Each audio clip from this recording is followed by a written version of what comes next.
নমস্কার। আজকে আমার নিবেদন বীর পুরুষ। মনে করো যেন বিদেশ ঘুরে মাকে নিয়ে যাচ্ছি অনেক দূরে। তুমি যাচ্ছ পালকিতে মা চড়ে, যোদ্ধা জুতো একটু ফাঁক করে। আমি যাচ্ছি রাঙা ঘোড়ার পরে, টকবক গিয়ে তোমার পাশে পাশে। রাস্তা থেকে ঘোড়া ঘুরে ঘুরে রাঙা ধুলোয় মেঘ গুড়িয়ে আসে।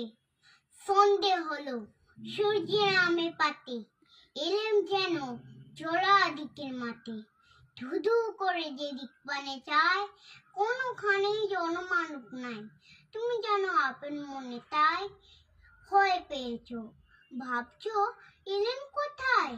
আমি বলছি ভয় করো না মাগো, ওই দেখা যায় মোড় নদীর সোতা, চোর কাটেছে মাত্র